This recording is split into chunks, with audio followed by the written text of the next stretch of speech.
Le bilan de l'attaque rebelle s'alourdit, Yves. Exactement, Sokhna Fati. Donc, une information de la Direction publique des relations avec les armées, DIRPA, qui dans un communiqué de presse rappelle qu'à ce jour, 4 militaires sont décédés, dont 3 lors des combats du 24 janvier dernier, et un autre qui a succombé à ses blessures le 27 janvier à la suite de son évacuation sanitaire à l'hôpital principal de Dakar. Dès lors, la DIRPA précise qu'il n'a plus de portée disparue. 7 militaires conformés comme étant détenus en otage par le MFDC sont tous vivants et bien portants. Parlons tout à fait autre chose. Le syndicat membre du G7 ont fait face à la presse hier pour fustiger la situation des sortants du FASTEF et du CRPF. Reste des mois sans salaire. Ces syndicats d'enseignants dénoncent aussi le manque relevé dans la mise en œuvre du monitoring. Suivant à ce propos, Abdourahmane Gueye, il est le secrétaire général de l'UDEN et membre du G7 au micro de Fatou Bintou Conté. Nous saurions commencer la présente conférence de presse sans réaffirmer notre solidarité à l'endroit de nos camarades sortant de la FASTEF, des CRFPE et du recrutement spécial resté pendant des moments sans recevoir de salaire. Nous fustigeons avec la dernière énergie ce dysfonctionnement en contradiction flagrante avec le respect du droit des travailleurs et aux antipodes des conditions requises pour un système éducatif de qualité. L'absence de documents de synthèse et d'évaluation portant sur les différentes rencontres sectorielles de la part du gouvernement. La non-prise en compte des points relatifs au passif sur les protocoles d'accord entre le gouvernement et le syndicat des inspectrices et inspecteurs de l'éducation nationale du Sénégal, le SIENS. La non-livraison des parcelles des actes de Kaolack, Ziguinchor, Déni Birandao et Louga. Le statu quo dans l'harmonisation des plateformes de gestion administrative de la carrière des enseignants afin de dépasser les lenteurs et lourdeurs administratives. Nous alertons le gouvernement et l'opinion publique sur les conséquences désastreuses que pourrait engendrer la non-résolution de la question nodale des accords. Parlons à présent de la grève des travailleurs de Ola Énergie qui comptent démarrer leur plateforme revendicative aujourd'hui pour 24 heures de suite. Suite à l'Assemblée générale tenue hier, donc le secrétaire général de la CNTS FC et du syndicat travailleurs du pétrole et du gaz du Sénégal et ses camarades dénoncent le licenciement d'un des leurs et la décision de la direction générale de ne pas retourner à la table des négociations. Cheikh Diop est au micro de Abdoulaye Anne. Sur les visages épanouis de ces femmes venues des différentes régions, la joie et la fierté, lendemain de bataille des élections locales, les femmes exigent l'égalité dans les bureaux des municipalités. La loi sur la parité et son décret d'application stipulent clairement que la parité doit être appliquée dans les bureaux et les commissions.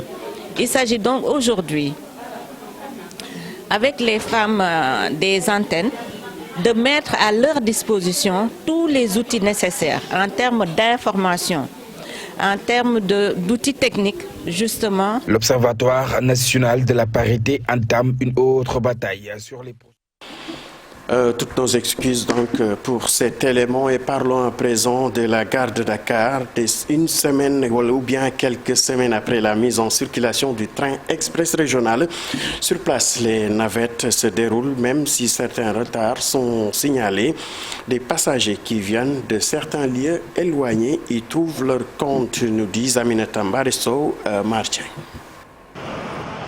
L'heure de la descente à la gare de Dakar, à l'entrée, l'espace réservé à la vente de tickets. Sur place, une file de passagers. Les Sénégalais ont compris qu'en fait c'est un nouveau mode de transport qui révolutionne de façon vraiment insoupçonnée le transport sénégalais et qui fait gagner aux Sénégalais du temps et des économies. Khadija, qui tous les jours refuse que pour une formation en ville, les embouteillages monstres sur son trajet un vieux souvenir. Supposons si j'ai cours à 17h, je quitte à 16h20 pour faire 10 minutes de chez moi à la gare. Et après je prends... En tout cas, ça en fait au total maximum 45 minutes pour faire chez moi, pour quitter chez moi et aller à l'école. Le temps, c'était notre principal problème. Donc, pour rejoindre l'école, si tu as cours à 17h, tu es obligé de quitter à 15h moins, quelque chose comme ça. Question de rejoindre, d'être à l'heure à l'école. Donc, c'était pas évident. La gare ne désemplit pas. Tout de même, les responsables disent être confrontés souvent à certaines incivilités de la part des passagers. Par exemple, en fait, les gens, quand ils valident, il y en a qui courent en fait, alors que c'est pas sûr. Vous avez vu en fait la bande podotactile jaune. Cette bande-là, on interdit aux voyageurs de s'y approcher parce que tout simplement en fait, quelqu'un peut éventuellement tomber et c'est pas sûr. Juste pour parler de ça, à bord, il y a plusieurs comportements qui sont notés parfois. On les appelle des incivilités parce que tout simplement ça peut porter atteinte aux autres voyageurs. Ça peut porter atteinte à la rame carrément. Quand je dis la rame, je fais allusion au train. Ça peut en fait éventuellement porter atteinte ou éventuellement menacer la sécurité des voyageurs. Il y a parfois des manquements qui sont constatés, qui sont notés. Quand bien même en fait, c'est pas dans un souci de mal faire, c'est bien sûr en fait par méconnaissance. Il en est ainsi tous les jours pour le train express régional des navettes entre Dakar et Diamniadio, une nouvelle ère dans le transport au Sénégal. Mbariso, parlons à présent de la CAN 2021. Le Sénégal affronte le Burkina Faso en demi-finale ce mercredi avec le statut de favori enfin assumé, vainqueur facile de la Guinée équatoriale. Les Lions montrent plus de maîtrise au fil de leur sortie, toutefois en duel contre ou bien face au Burkina Faso est toujours disputé, nous dit Cheikh Sadibou Diarra. Ils ont une équipe très joueuse, parce que c'est des jeunes joueurs. Bon, le football d'aujourd'hui, pratiquement, quand il y a une équipe très jeune, parce que le football est devenu tactique, trop tactique. Quand on parle de tactique, on parle de physique. Ils sont très bons physiquement, et ils ont un bloc d'équipe compact.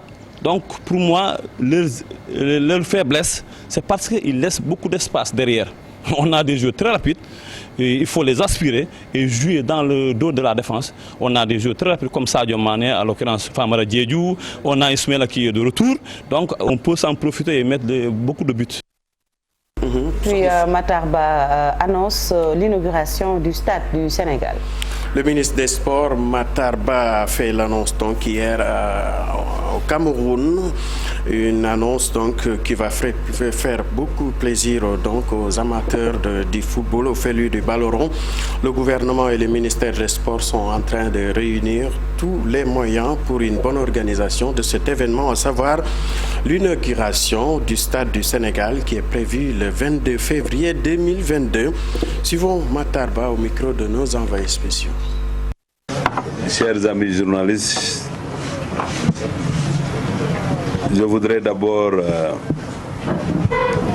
dire que ma visite est une visite normale. L'inauguration du stade du Sénégal, le 22, et nous avons eu deux réunions avec le président Macky Sall, qui aura ses homologues à ses côtés, plusieurs d'ailleurs chefs d'État. Et en même temps, nous nous battons pour que le stade soit homologué le 21, avant même l'inauguration, pour préparer le match contre l'Égypte au mois de mars. Et ça aussi, c'est un événement extrêmement important.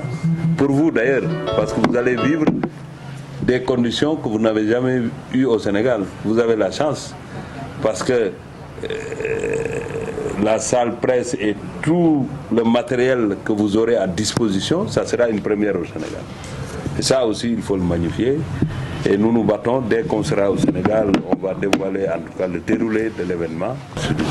Ça sera du lourd, parce que c'est ça aussi, c'est un investissement de 155 milliards qui sera mis à disposition du peuple sénégalais. Le fait majeur important, c'est qu'on a une entreprise qui a fixé la date de l'inauguration le jour de la pose de la première pierre. Ça aussi, c'est une prouesse. Et ils ont respecté, le stade est presque terminé.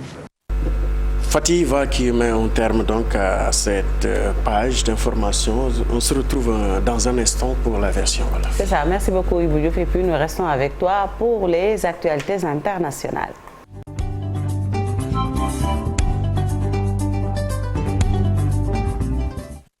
Au Burkina Faso, la junte rétablit la constitution.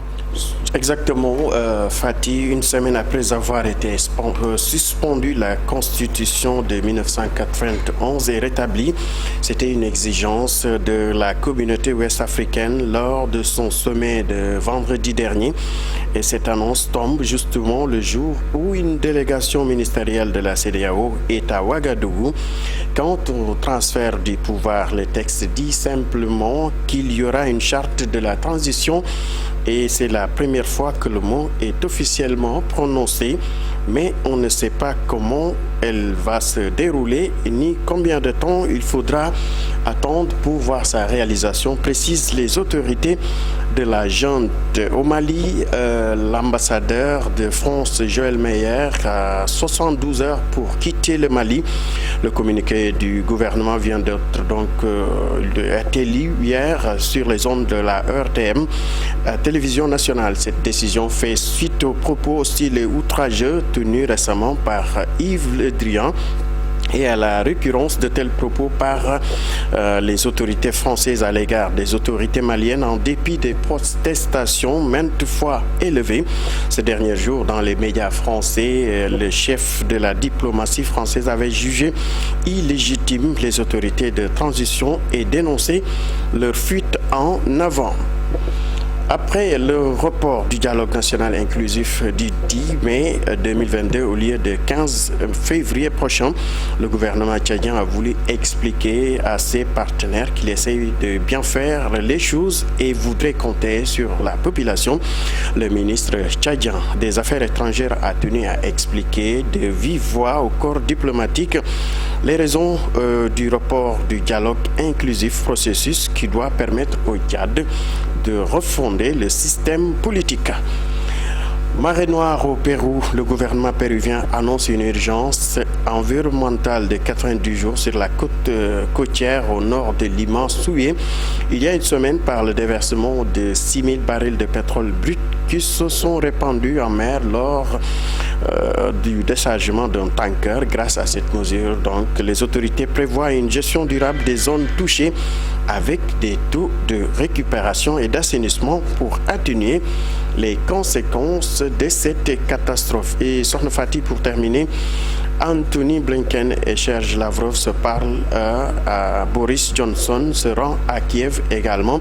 Après les échanges, écrit le chef de la diplomatie américaine. Anthony Blinken doit donc s'entretenir par téléphone il s'est entretenu hier avec son homologue russe au sujet de la crise ukrainienne. De son côté, le Premier ministre britannique se rend à Kiev où il doit discuter avec le président ukrainien Zelensky. Le point de blocage principal de Moscou qui réclame que l'OTAN ferme sa porte à tout nouveau pays membre venu de l'Europe de l'Est, en particulier l'Ukraine. Sokhna Fati.